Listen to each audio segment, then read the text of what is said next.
Assalamualaikum warahmatullahi wabarakatuh. Perkenalkan, nama saya Nur Alika Rahmawati dari Prodi Administrasi Bisnis Internasional semester 2 Fakultas Sains Terapan Universitas Surya Kencana Cianjur. Dalam video kali ini saya akan menjelaskan mengenai teknik penyajian presentasi ilmiah yang efektif dengan menggunakan media elektronik. Sudah kita ketahui bahwa dalam suatu presentasi kita memerlukan alat bantu yaitu berupa PowerPoint. Program PowerPoint merupakan suatu perangkat presentasi yang populer dan umum digunakan dalam dunia pendidikan dan bisnis. Ini juga sudah kita ketahui ya, bahwa dalam presentasi seringkali banyak yang menggunakan PowerPoint untuk membantu presentasi tersebut.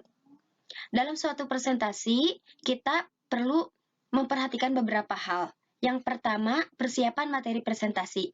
Suatu presentasi ilmiah yang baik adalah presentasi yang terdiri dari isi, desain, dan cara menyampaikan materi presentasi. Isi merupakan informasi aktual yang akan disampaikan. Desain adalah berupa slide yang berisi informasi tersebut.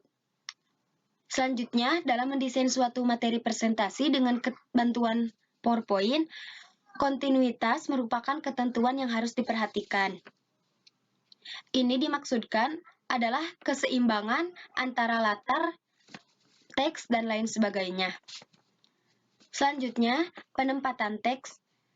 Pertama, dianjurkan untuk menempatkan judul teks pada daerah 1/6 dari tepi atas slide agar masih ada ruang untuk penempatan teks subjudul dan gambar atau grafik.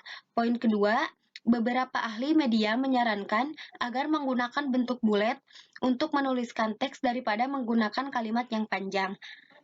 Dan yang terakhir, jarak yang dianjurkan antara baris tiap bulet adalah 2 spasi.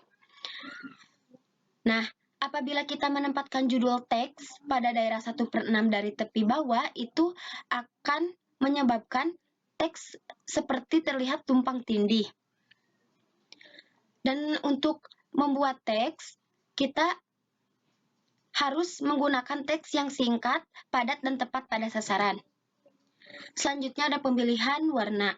Pertama, jangan menggunakan warna terang sebagai warna latar. Yang kedua, pemilihan warna teks dan tampilan latar haruslah menghasilkan tampilan yang kontras. Ketiga, latar yang sederhana, polos, dan jangan memilih latar yang terlalu ramai. Keempat, menurut ahli media, latar dengan warna gradasi vertikal lebih baik daripada warna gradasi horizontal. Dan yang terakhir, gunakan warna terang sebagai kombinasi warna teks dengan warna latar yang gelap. Kenapa warna yang terang tidak boleh digunakan sebagai warna latar? Karena akan menyebabkan iritasi pada mata, sakit kepala, bahkan kerusakan pada penglihatan. Sehingga warna terang lebih cocok digunakan sebagai warna teks dengan warna latar yang gelap, agar terjadinya kekontrasan antara latar dan teks, sehingga teks lebih terlihat jelas. Yang selanjutnya, bentuk dan ukuran huruf. Sans serif memiliki bentuk garis yang lurus dan tegak sehingga lebih cocok digunakan untuk huruf dalam media presentasi. Contoh huruf sans serif yaitu Arial, Tahoma, dan Helvetica.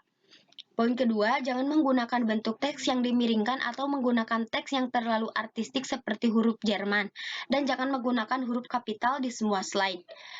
Keempat, untuk judul umumnya 44 poin, subjudul 36 poin, dan teks berikutnya lebih kecil minimal sampai 24 poin, tetapi jangan lebih kecil dari 24 pointur.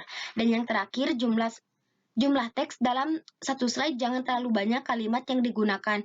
Misalnya 6, 7, 8 baris dalam satu slide. Nah, penggunaan sans serif ini agar lebih jelas teks yang disampaikan dalam slide. Untuk huruf Jerman, ini tidak akan mudah terbaca oleh hadirin. Dan untuk huruf kapital, itu akan menyebabkan para hadirin lambat membaca. Sedangkan untuk ukuran huruf, ini bertujuan agar hadirin yang hadir dan duduk 10 meter dari layar, ini akan tetap terlihat jelas. Dan untuk jumlah teks, agar terlihat tidak tumpang tindih dan slide terlihat rapi. Selanjutnya ada ilustrasi. Untuk memasukkan gambar atau foto melalui proses scan, foto, atau langsung menggunakan kamera digital, dianjurkan untuk membuat foto dengan format JPEG. Ini bertujuan agar menghasilkan foto yang berkualitas baik. Namun, foto yang berkualitas baik ini membuat filenya lebih besar sehingga dapat membuat loading. Foto yang ditampilkan bersama teks ini dapat membantu para hadirin memahami materi yang kita sampaikan. Selain itu bisa menampilkan grafik, tabel, dan clip art. Foto ditambahkan garis figura yang dianjurkan ketebalan tepi garis sebesar 2,25 poin menggunakan warna yang kontras dengan warna tampilan latar. Selanjutnya ada tampilan slide. Denition dan kawan-kawan menganjurkan untuk memilih posisi landscape sebagai tampilan slide di layar, sekalipun tidak ada larangan untuk menggunakan posisi portrait. Ini karena landscape dapat menambahkan gambar, grafik maupun dan lain sebagainya karena memiliki keluasan. Sedangkan posisi portrait itu lebih sempit dan sulit untuk menambahkan fitur-fitur seperti gambar dan lain sebagainya. Selanjutnya, suara dan animasi. Bila mana suara digunakan secara benar, maka suara dapat membantu menarik perhatian hadirin. Yang kedua, animasi dianjurkan hanya 2 bentuk, yaitu dalam satu slide custom animation dan dari satu slide ke slide yang berikutnya slide transition. Untuk custom animation bisa digunakan apabila kita ingin menekankan suatu kalimat penting kepada para hadirin. Namun apabila kita terlalu aktif dalam menggunakan suara, animasi, dan slide transition, ini akan mengakibatkan para hadirin bosan dan memperlama durasi. Selanjutnya ada teknik penyajian materi. Ada 5 faktor penting untuk mengatasi masalah demam panggung. Yang pertama, kita harus percaya diri. Karena apabila kita percaya diri, kita sudah siap dalam menghadapi presentasi tersebut.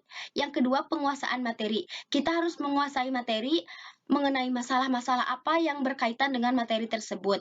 Yang selanjutnya, pengenalan karakter hadirin. Ini bertujuan agar kita bisa memilih materi yang disenangi dan dibutuhkan oleh hadirin, sehingga hadirin dapat memberikan fokusnya sampai akhir. Komunikasi yang baik. Kita juga harus mempunyai komunikasi yang baik dengan para hadirin. Yang selanjutnya, suara yang mantap. Karena apabila kita menggunakan suara yang kecil, itu penyampaian materinya tidak akan sampai terhadap para hadirin.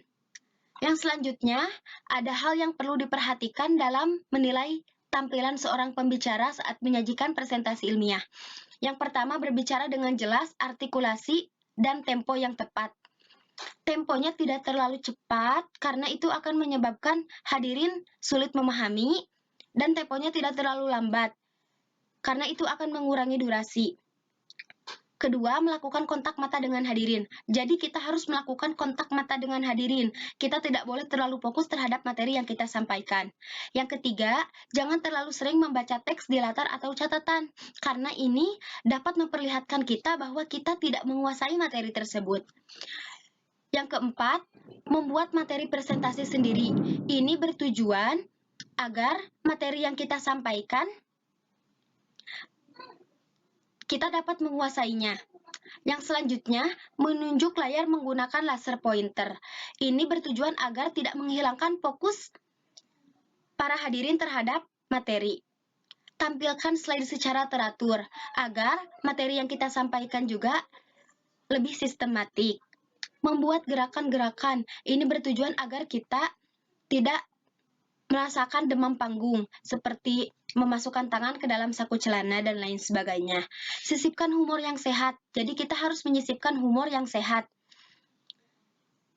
agar tidak bosan. Selanjutnya, mempertimbangkan waktu yang disediakan. Jadi kita harus mempertimbangkan waktu yang disediakan agar kita tidak terlalu lama maupun terlalu cepat. Mungkin hanya itu yang dapat saya sampaikan. Terima kasih atas perhatiannya. Mohon maaf apabila ada kesalahan karena saya juga masih dalam tahap pembelajaran. Wassalamualaikum warahmatullahi wabarakatuh.